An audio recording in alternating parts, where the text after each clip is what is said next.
Welcome to another episode of It's Settled, the Ametros podcast. I'm Melissa Coleman here with my colleague Andrea Mills, Hi, everyone. and we're joined by one of our members, Derek Demun, today. Hi, Derek. Hello.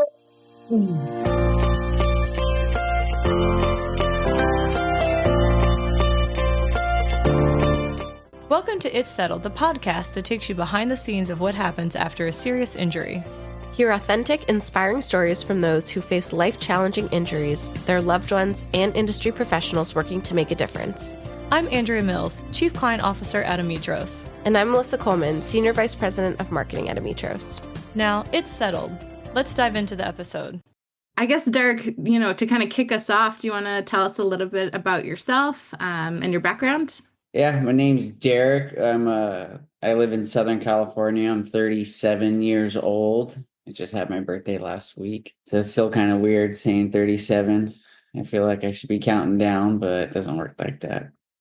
But yeah, I'm a T8 paraplegic. I enjoy my life, and here I am on the pod. Pretty stoked for having me. Yeah, we're so excited to have you. Can you walk us through your injury and, your accident, what you were doing for work and what had happened? Yeah, so before my injury, I was traveling the world snowboarding. I had actually started when I was 17, and I would spend our winter on a ski resort, and then when it turned to our summer, I would fly south of the equator and get their winter. So it'd be all winter all year round. I mean, some people think that sounds miserable, but I was addicted to the snow, and it was a way for me as a young guy to go and see the world doing something I loved. And I got to meet people, and I still talk to my friends from Australia and Argentina and all over the place. So it is cool. And then I was working up in Lake Tahoe, and to save money and buy my plane ticket down to New Zealand, I was working a side job, just working construction, and I was on a hot gravel roof. It was about 90 degrees outside, and if anyone's ever walked on gravel before, when it gets hot, that gravel loosens up and gets really slippery. And I just stepped back on the wrong part of the roof, and the gravel slipped out from underneath me, and I fell over the side and landed kind of like shoulders first with my feet in the air, and yeah, broke my back at the T8 vertebrae. And I had to get it fused from T6 to T10, like 2 rods and about 8 screws. Humpty Dumpty. How old were you when that happened, Derek, if you don't mind me asking? Yeah, so I just had my 21st birthday about two months prior. Yeah, I was in the prime of my adventures. Well, as a 42-year-old, I'll say 37 is very young, but also 21 seems very young too. To have, a life-altering accident that you had. Yeah, it was tough too, because like I had my whole life planned out. I already had it mapped out. I was doing school to become a first responder, and I wanted to be one of the paramedics that fly around in the helicopters in the backcountry and help out skiers who've been injured or stuck in avalanches. So that was my whole gig, and I was going that route, and yeah, it all got shut off in the blink of an eye, and I had to figure it out. Still figuring it out. And I can imagine that had a real impact on you mentally and emotionally. I think in talking with you, you have such a positive spirit, but can you talk a little bit about kind of what you went through at that time, mentally, physically, emotionally? Yeah, so it really took me like a couple days of being in the hospital and like the mass amount of pain meds they put you on to kind of wear down, to where I was finally like, oh no, like, because I was talking to a bunch of people, and they were all, 6 months you'll get a bunch of return in your mobility back, da da da da. So it's like, oh, 6 months. I was like, that's the middle of winter. I'm ready to rock, like, yeah, let's do this. I'll crush this out, no problem. I had no idea what a spinal cord injury was like, and I had no idea it would be a complete world changer. But so I was full on planning my next moves in the winter, talking to people, working on like rental leases and letting my roommates know, like, oh yeah, I'll be back, da da da da. And once like the reality was starting to set in, it was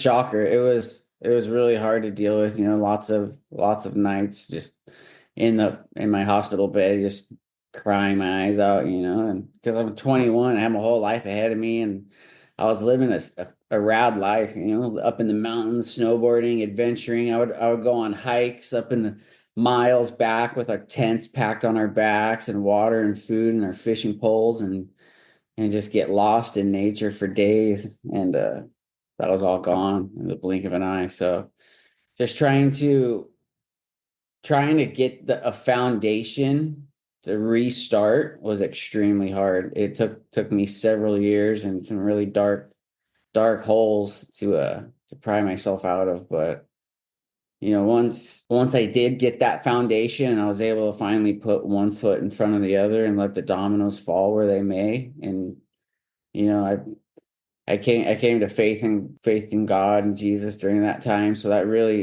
was a massive help to my mentality, and just gave me something to latch on to. I'm like, all right, like I can do this, we can do this. Let's doing that. And then another big factor for helping me get out of the mental hole was working out in the gym, and then starting to actually have structure to my day again. Because for a while there, I was in bed and on opiates, painkillers. I was like, yeah, I don't want to get up. I want to just sleep the day away. Like I'm done. I don't want to deal with this life anymore. And then you figure out stuff and you start getting out and living life again and getting up first thing in the morning and going straight to the gym would get the blood flowing, get your mind right, and on the bad days you could push a little bit more weight, and it was massive. There's having structure to your day, even if you're not doing like something like a massive job, just having something to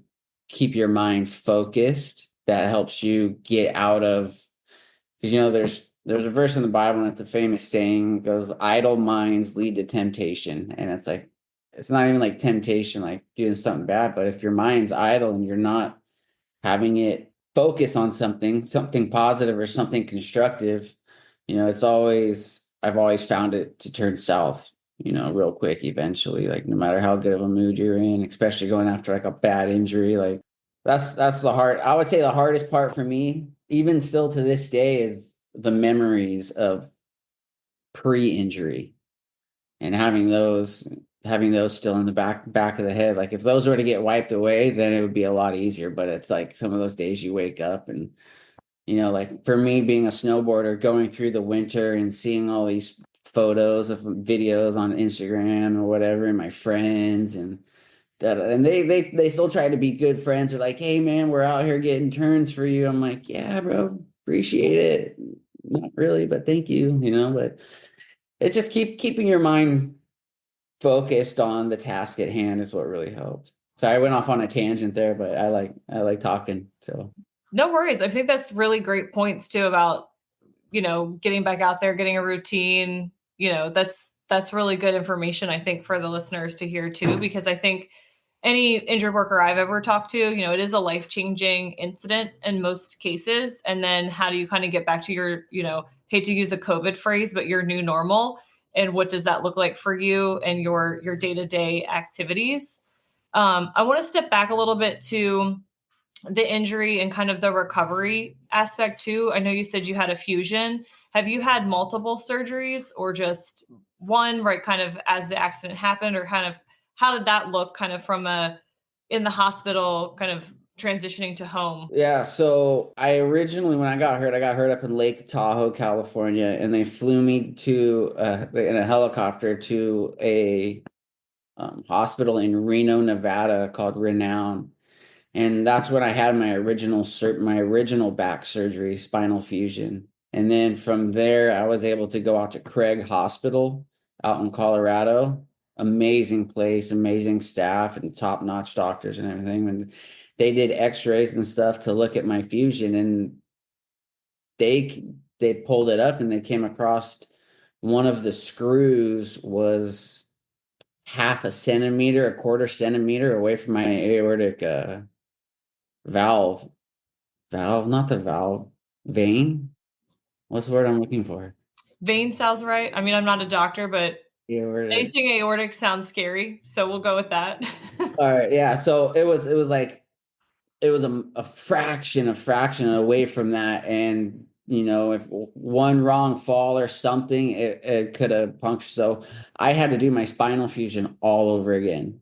Mm. I had to go under another 12-hour surgery, um, and then get back on the opiates and the whole med drip, the pain dripper, and all that stuff. And then once I got that done, then I was in Craig Hospital for the next 3 months, able to focus a lot on just, how to, like you said, new normal, like just getting dressed in itself is a task. Anyone in a wheelchair can tell you that. And doing that and like trying to get balanced, and like where my injury is T8, so it's like right under the chest. So I have like one ab. So my core control is very, very wobbly. So just trying to learn balance and stuff like that was extremely hard. And then when they told me my time was up and I had to go home, like it was extremely, extremely scary, because when you're in the hospital, everything's taken care of for you. Your food, your everything. You have structure to your day. You have professionals overlooking. But when they send you home, that's that. Like you're basically on your own. So, but from there, so when I got back home, kind of got settled in, and then I started my outpatient rehab up in Long Beach, California. That was just, it's a continuation of what Craig was trying to help me out, like different balancing stuff and teaching me how to get into my chair from the floor to chair to the floor, just figuring out like the little things that may happen in life, and working in the kitchen. They had everything set up to where like you could learn how to cook again, learn how to do all this. And so that was it was what it was, but it was still tough, because like trying to learn all that while you're extremely depressed and extremely full of anxiety about this new normal you're stuck in, and it goes by very fast, and here we are. That sounds like a very difficult challenge, to go through that. Like you said, a lot happening at one point in time. So I guess, are there any equipment or modifications that have helped you gain more independence and mobility as you've kind of now adjusted to your new normal? I think you have a truck that you maybe would like to talk about. Yeah. For my occupational therapy and physical therapy that I do by myself, since I'm, years out of outpatient rehab, I got a stand-up frame.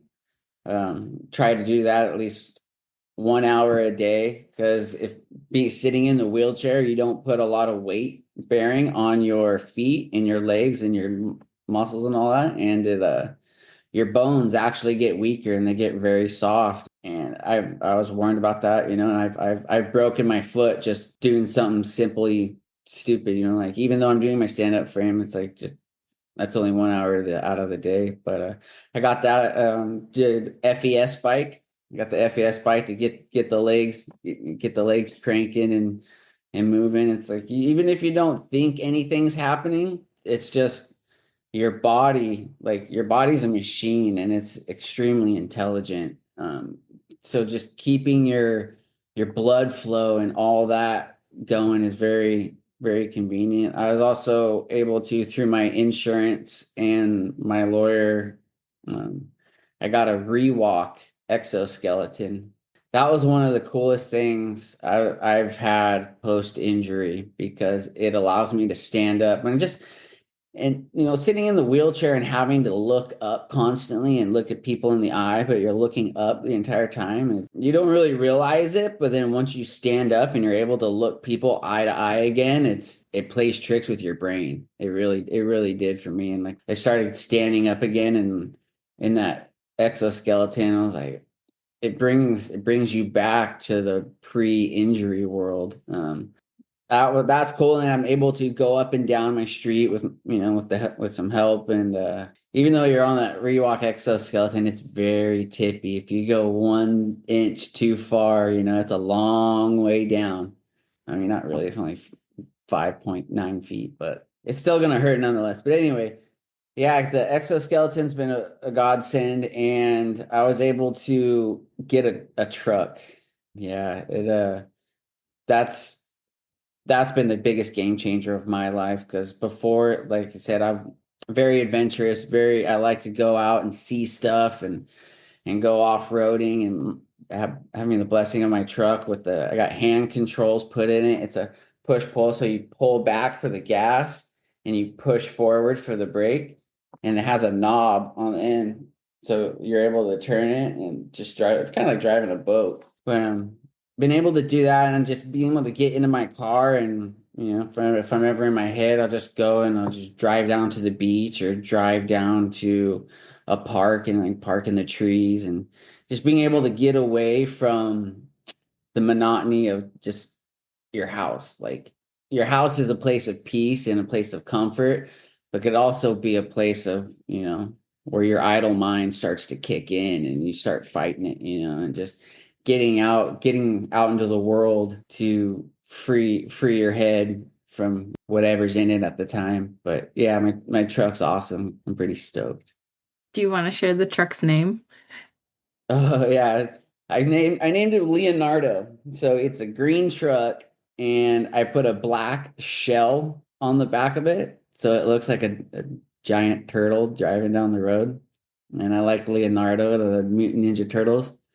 So Leonardo, yeah, is my buddy. But I got the shell put on the back, so when I could go driving, and I'll go up to the mountains, and if I want to camp out, I got an inflatable air mattress. I inflate it. It's about 4 or 5 inches thick, like that guy, and I'll inflate that, and I'll transfer from my chair onto the bed of the truck, and then from the back of the truck, I'll just scoot my butt back into the underneath the shell, and throw my sleeping bag over, my pillow over me, and just hang out.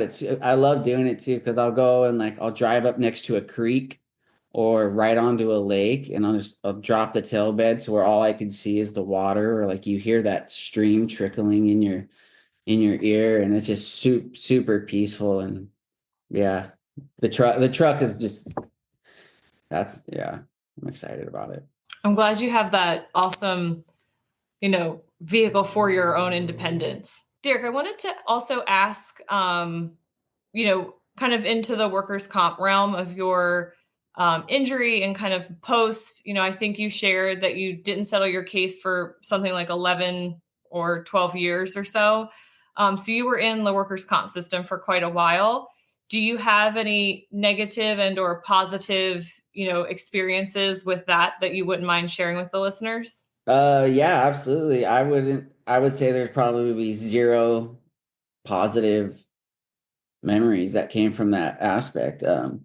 I mean, don't get me wrong, I understand where they're coming from. Money is money, but when you're an injured worker, or an injured person, period, there's help you need, you know what I mean? And you're basically, you've paid into that workers' comp system. I just was constantly, I thank God I had a great lawyer, was able to retain a good lawyer, but they were constantly just trying to penny pinch. And so I have one memory I remember is we were in it was a new wheelchair, because every 3 to 5 years you need a new wheelchair, and the one I had was super busted up because I was trying to learn how to live life in the chair. So I was constantly running into walls, falling, dropping the chair, transferring into cars and stuff like that. So the chair got absolutely beat up. And then we went to the workers' comp, and you have a caseworker, and they refused to get me a new wheelchair. On their letter, they said they had no problem buying me a walker, but refused to buy me a wheelchair. I hate to burst your guys' bubble, but I'm not going to walk, dude. I'm not walking. I'm completely confined to a wheelchair. And it's stupid things like that. You consistently just sit there and shake your head, what, really? how long have you guys been doing this? And this is the kind of moves you're trying to pull. But like I said, I did a bunch of research on the lawyer side of the thing, and I was able to find an incredible lawyer. And after a while of because we would have to go, they would deny something, and when they deny it, my lawyer would have to fight to the point where we'd have to go into court in front of a judge and have the judge rule on the whatever avenue that was. And I remember the day the judge heard that they were refusing to buy me a wheelchair. She absolutely went off. I understand, like, you're a professional, you're a judge, like, we call you Your Honor. But it felt like my mom was just teeing off on some random stranger, and I was loving it. Just seeing their face, like, and the judge, like, asked me, like, is this what you deal with on a day-to-day? And me and my lawyer were like, yeah, Your Honor, like, you'd be amazed at the current workers' comp system. And she deals with it a lot. But Yeah. It was tough. I know you mentioned that you had a great, attorney advocating for you. And, I know that you've previously mentioned your mom being a really, strong advocate for you as well.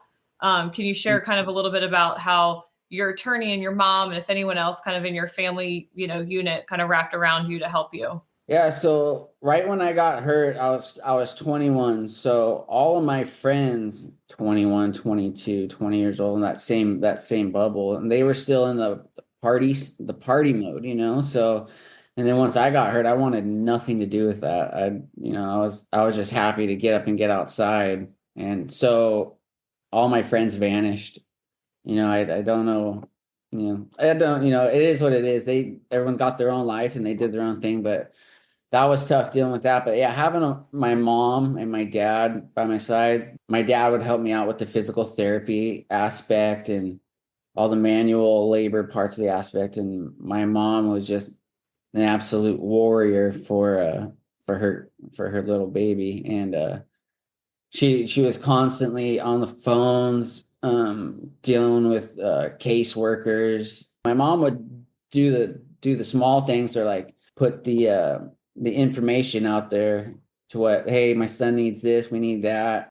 I'm just super blessed to have a mom that cares like that. I know a lot of people don't have that aspect, but it was huge. And my mom would take care of it. And whenever my mom would run into a roadblock, that's when we'd bring it up to the lawyer and let the lawyer, his side, take care of it. And whenever he ran into roadblocks, we'd go to the judge. We didn't lose a single case in my entire 11 years. But yeah, that was a whole long journey in itself. They didn't want to settle out of court. They didn't believe my life was as bad as it was being played out to be, and they had no idea. I was constantly in and out of the hospital dealing with like really bad UTIs, and sometimes like went septic and was in the hospital for 3 to 5 days on IVs, and then you're in the hospital and you're getting constantly poked with needles and drawing blood like every 3 hours. And it was just so much, just so life draining, and just having to deal with that for so long. And now that I have like some stability in my life where I don't have to deal with a lot of, like, I figured out how to take care of my body better, what goes into my body. Yeah, it was extremely hard, but having an amazing mom and an amazing lawyer was just head and shoulders above everything else. So I don't know where I'd be if I was, stuck in that situation without them. So if anyone's watching this and you're in that kind of a situation, Godspeed. I'm praying for you guys. It's tough. Would love to kind of transition to kind of, you are, as Melissa mentioned, a member on our CareGuard platform. Can you share a little bit of your experience? And I know we talked to your mom a lot too, but kind of your experience with us, helping you manage your medical care after settlement. Yeah, Ametros has been absolutely amazing. So they through the CareGuard, it's like you're set up on your your insurance plan through CareGuard, and everything related to your injury gets covered through that CareGuard aspect. And it's just been amazing. I haven't dealt with a single problem. And if I do have any problems, you guys have someone on your staff named Patty. And she's like my little angel. She helps me. She's the person I put all my information to, like, hey, I need this catheters, I need whatever medical device, whatever, you name it. And her and her beautiful accent just come on the phone and she's like, oh yeah, I'll get it taken care of. Or if we run into a row, she's basically like a post lawsuit lawyer. She works so hard for you guys and me, like just whatever she's doing and how she does it, she just crushing her job. And I can't thank you guys enough for making life easier, because it's already so tough having to deal with you name it, XYZ. Everything's changed. It's a lot harder, just to get up every day, get dressed, get to breakfast, food. It all becomes so much harder. You don't realize how people are like, oh, you don't have your legs, you're in a chair. Oh, it's not too bad. It's like, you have no idea, like super tough. So yeah, the Ametros team has been amazing. Patty is an angel. We love having Patty on our team. Yeah, my mom and Patty have become super close to where like they talk with each other all the time, like through emails and on the phone and whatnot. And I'll just hear, I'm like, oh yeah, I went and had lunch today. I'm like, who are you talking? Oh, just Patty. Don't worry about it. I'm like, oh, okay. Yeah. I love that. I love that. Has there been anything specific, issues or challenges that, we've helped you simplify? Because obviously healthcare is incredibly complex. There's a lot of things that go into that, and being able to not have to worry about that and get the care that you need. Like, have there been any specific things that we've been able to really help simplify for you? Absolutely. So being in the wheelchair, you're constantly pushing, and it puts a lot of demand on your fingers, your hands, your wrists, all that. Everything comes into play. And once you don't have your legs, you get way more in tune with your body and what's going on. And I was having a hard time. I had a busted right wrist and thumb problem, and the doctors they didn't know how to put it to where like it's wheelchair related, because like, oh, it's your wrist, and I don't know whatever was going on, but they were having a hard time getting it recognized as a wheelchair problem. And Patty came through, and the Ametros team, and you guys you did your magic, and she was able to get it through the doctors, got the right wording in there, and everything came out smooth as butter. And they got it taken care of, and it was absolutely massive. Yeah, we do see that a lot sometimes, because that's really secondary, right, to your original injury, but is very much related to that original injury. So she probably had to get some causality letter or something from the doctor to make that happen. But we see that all the time. It's not uncommon for us, but maybe uncommon for that physician. But that makes a ton of sense. Yeah, it's like they think of like, oh, it's wheelchair related. It's everything from like only your legs related. It's like, no, it's like my hands would be completely fine if I wasn't putting so much pressure on them to roll my chair, up a hill or whatnot. Like, I'm 5'9", 180, and trying to push up chairs, and like, everything comes into play, your back, your shoulders, your chest, like all that you got in tune. So yeah, it was definitely causality. But yeah, she did what she does. So super happy. Amazing. I wanted to ask you, what are the things you're into now? I know you're not able to snowboard as you were before, but what other kind of things have you gotten into, post-settlement? Post-injury, I should say. Yeah. So I have always had the adventurous spirit. That doesn't go away. Your mind is still the same now as it was post-injury. Like I still love getting outdoors. So I've gotten really into hunting, fishing, and camping, and just trying to get out in the trees and as nature as much as possible.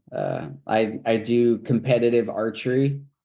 I wanted, I was always had a competitive mindset, And the archery and the hunting kind of go together hand in hand. So I do that a lot, and that's super therapeutic in itself because there's a bunch of steps to it, to getting the perfect drawback, to finding your anchor point, finding your target. It's super therapeutic. Do that. Play ice hockey. Well, it's called sled hockey or sledge hockey. Yep. I've been doing that out here for the LA Kings. That's a lot of fun because you get to go fast and you get to hit. I suck. I can't shoot.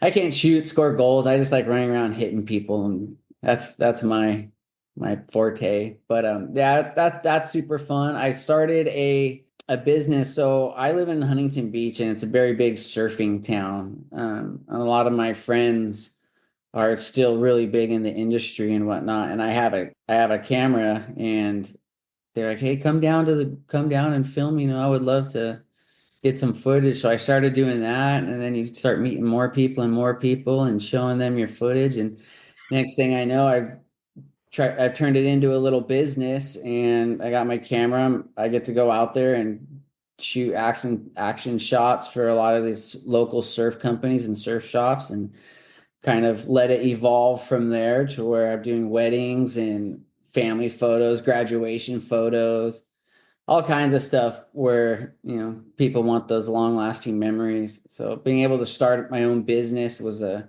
huge hurdle that I had no idea, because I was going to school, and I would go to school, but then I would get over it. I'd get burnt out on the subject. And, like I've heard a lot of people have the same problem where they switch their majors so many times, and I had to flip it 3 or 4 times. So, I was like, well, I'm already doing this and I already love doing it. So I might as well go full throttle and enjoy it. It gets me out there and outdoors and meet different people, and the whole marketing side of it too. And it's just a lot of fun. And then just trying to figure out what like more adventurous stuff you can actually put your body through. Like I've started, I'm learning how to solo skydive at the moment. They're like your first time you jump out of an airplane and you're strapped to an instructor.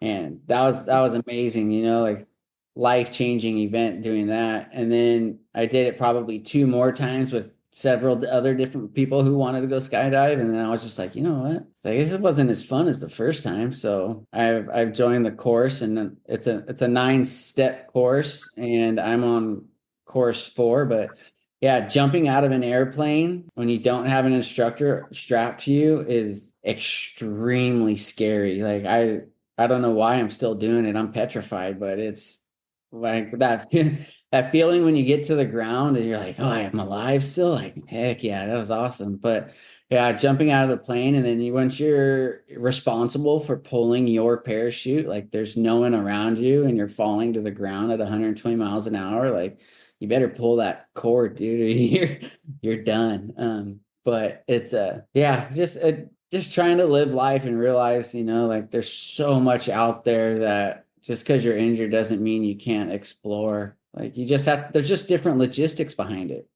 You may have to add a couple extra steps. It's gonna take longer. Yeah, everything takes longer now that I'm in a chair, but I get it done. Like even sweeping the floors, it takes a regular body person 5 minutes. It may take me 20, 25, 30 minutes just to get the whole thing swept up and whatnot and fixed. But it's just figuring it out, adding an extra step. You got to do what you got to do. It's either sit there, let your mind take control. And, I decided years ago that I was never going to let that, or try not to let that happen again. So here we are, living life and trying to smile.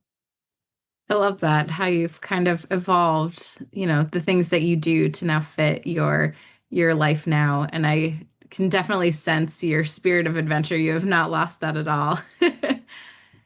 One thing that I wanted to ask about too, you're involved in the Special Olympics, correct? Yeah. I'm a track and field coach for our local team here in Huntington Beach, California.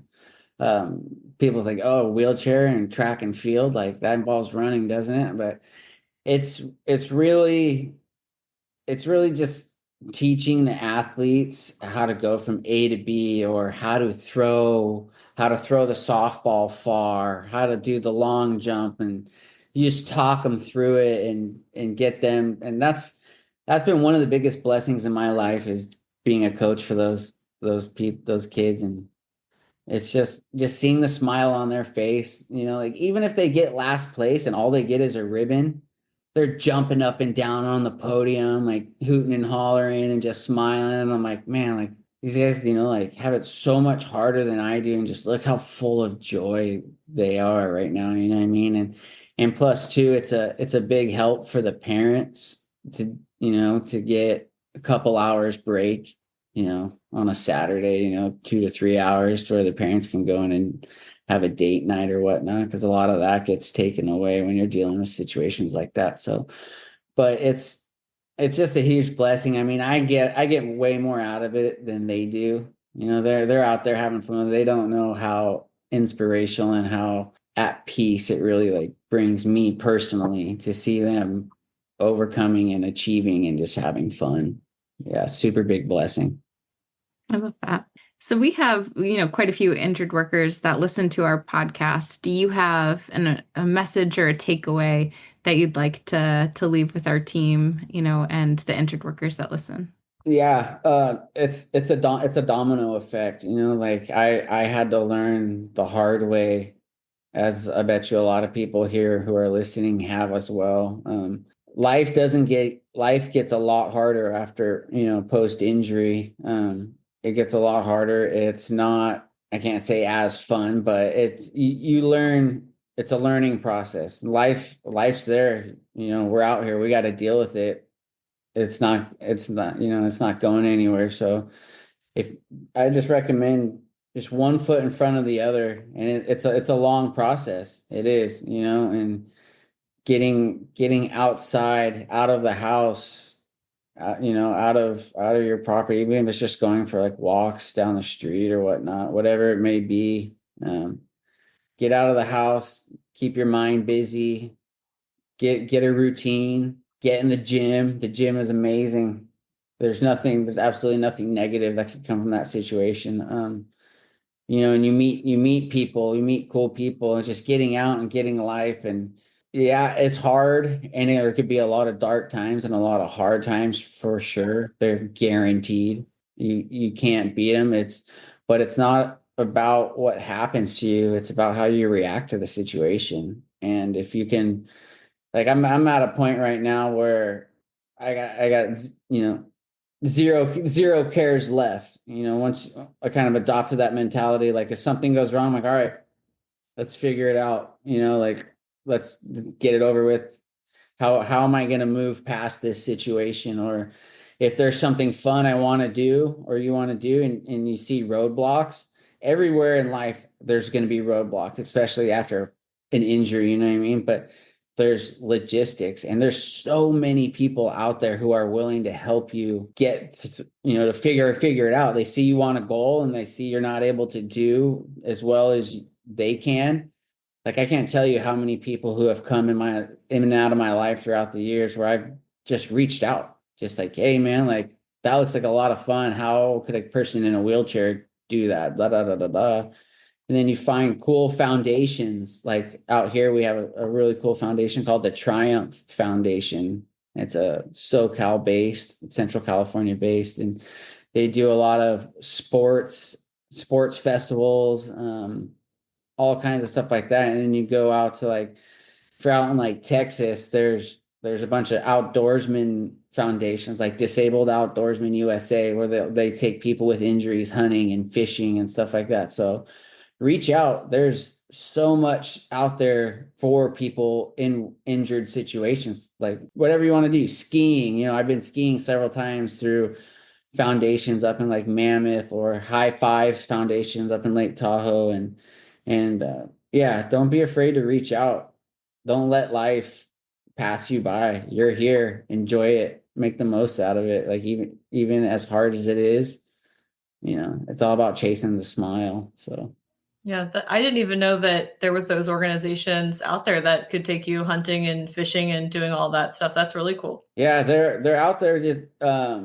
Ever since I've gotten into the hunting and fishing and archery aspect of that world, there's a lot of little private ranches, even, people who own property, but they'll promote like, hey, we take injured veterans, people in wheelchairs, stuff like that. They're all over the United States. Yeah, whatever sport you can think of, there's a foundation that does it. So Very yeah, cool. get out there and experience the world for sure.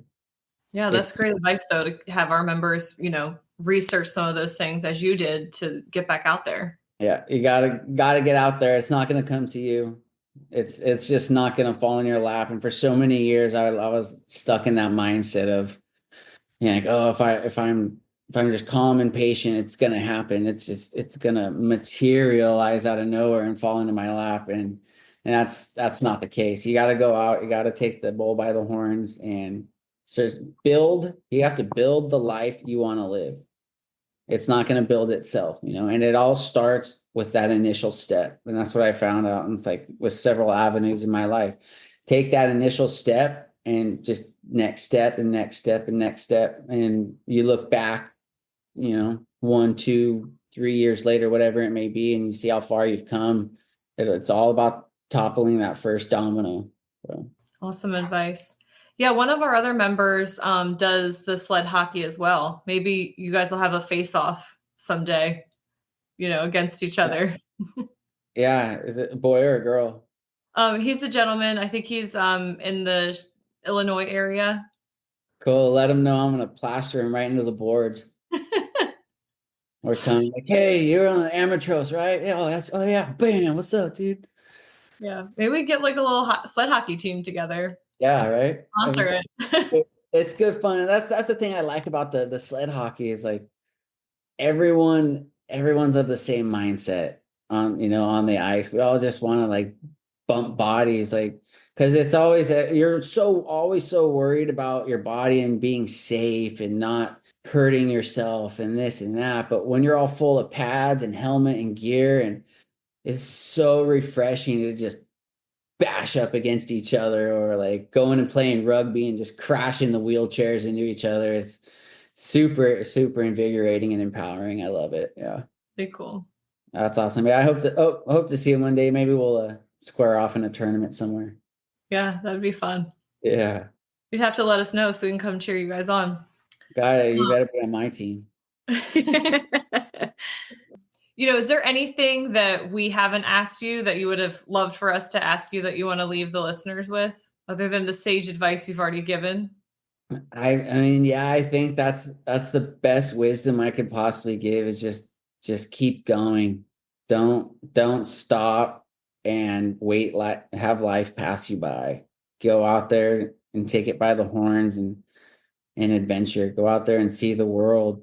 Do what you got to do, get that job, start working somewhere and just work your way up the totem pole and yeah, don't let life pass you by. It's very short.